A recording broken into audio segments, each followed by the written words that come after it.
Hey, it is Julie Jordan Scott. I'm so glad to be here with you.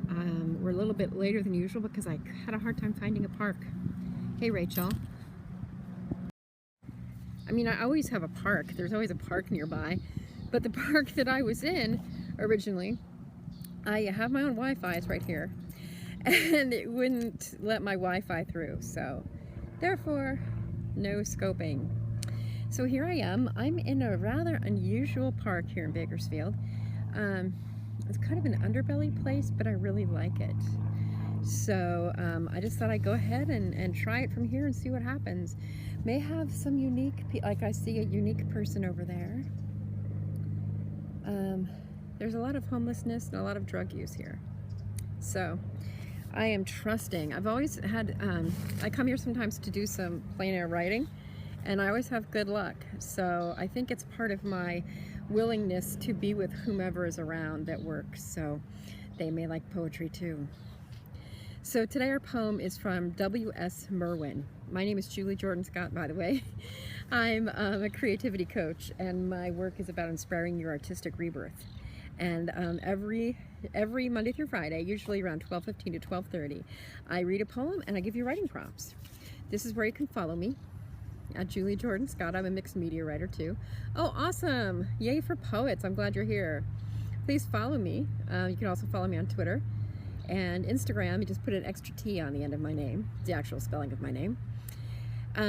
So how we'll do this today is I will give you a prompt. Today's prompt's a little bit different. You might want to get a pencil or pen ready. I didn't write it down, unfortunately. I apologize for that. But here it is, and I'll say it a couple times. And you don't have to write. I'm sorry, I don't speak whatever language that is, so I don't know what you're saying. And if you happen to use any off-color language in English, I'll have to block you. Had some issues with that yesterday. Someone speaking that language, so I apologize. Anyway, so here's the prompt. The poem starts with the words, inside this pencil crouch words.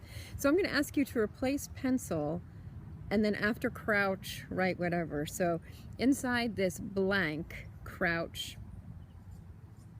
and then you simply follow your pencil or pen across the page. I can't read your words. Inside this pencil crouch words, you might say, inside this tree crouch. Inside this tree crouch fairies. And then just write. And there's some kind of a birdhouse up there that I just noticed. Inside this birdhouse crouch, and write of that. Inside this heart crouches. Inside these fingers crouch. Okay, so you understand what I'm doing here? All right. So I'll read the poem through once, and then what I'd like for you to do is to write from those promptings that I was giving you. You fill in the blanks and then write. If you're not feeling like writing, just hold that thought in your heart and see what comes up later, because sometimes really cool stuff comes when you let it sit for a while. So here we go. It's called The Unwritten by W.S. Merwin.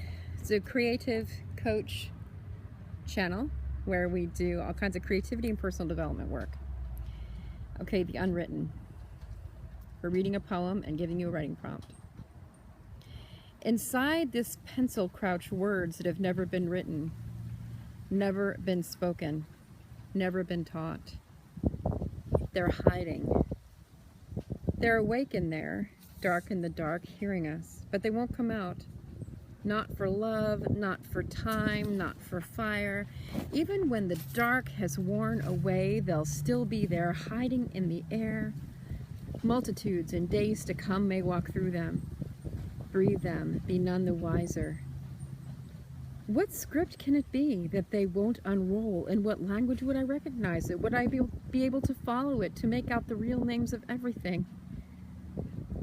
Maybe there aren't many. It could be that there's only one word, and it's all we need. It's here in this pencil. Every pencil in the world is like this. Thank you, Perry girlfriend.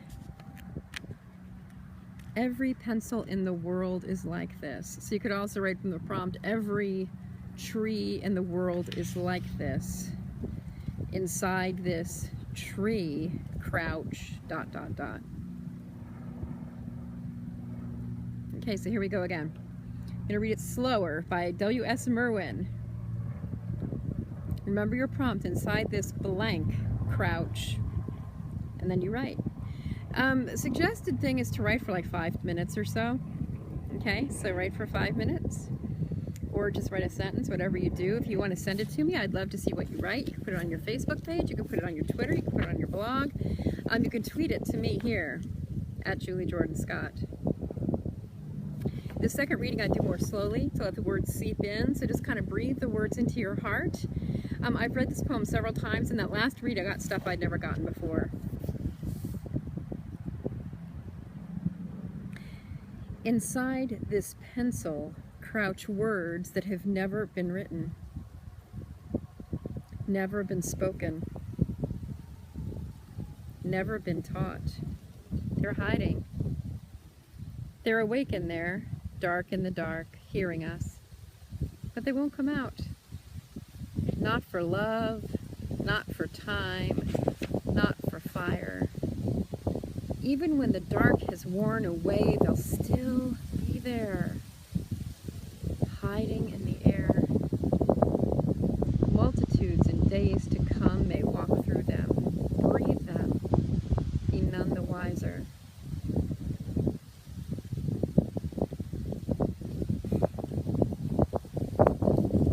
What script can it be that they won't unroll? In what language would I recognize it?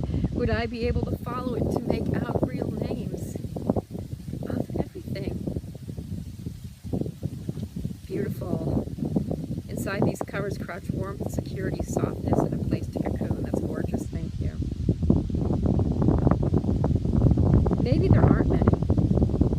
It could be that there's only one word and it's all we need. It's here in this pencil. Every pencil in the world is like this. Yes, Rachel. Oh my goodness. Yes, such a juxtaposition with changing a diaper is this poem. Isn't it beautiful? And here I am in this park, which is really beautiful, even in its underbelly. So I'm gonna get emotional because I just love it here.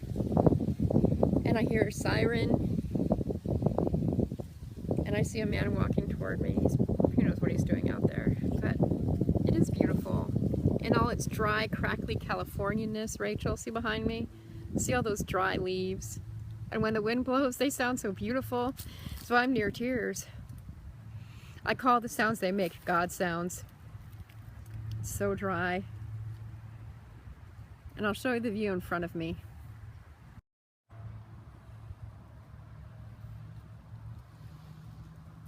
Out further of this pathway is the Kern River.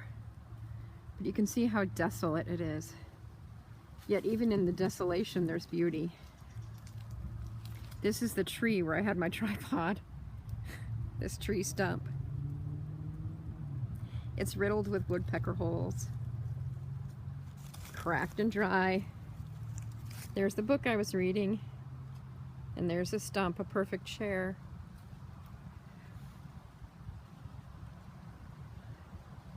So, lots of trash.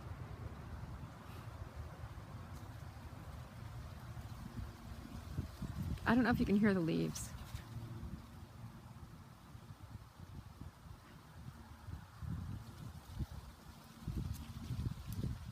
And over here, I'm going to walk to the birdhouse, if any of you are still, well, there's some of you who are still with me.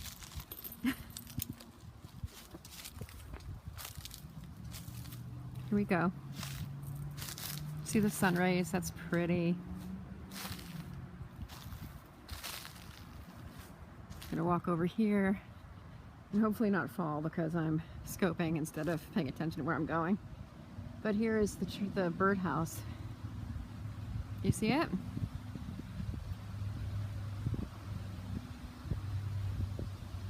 I'm not sure what birds are up there. There it is. Anyway, thank you for being here for Poetry in the Park. Whether you're changing diapers or just hanging out waiting for a scope to come along, I'm glad that you chose to spend time with me here now. I'm Julie Jordan Scott. My work is about inspiring artistic rebirth because the world is waiting for your words. I hope you'll come back again soon because I treasure your presence in my life.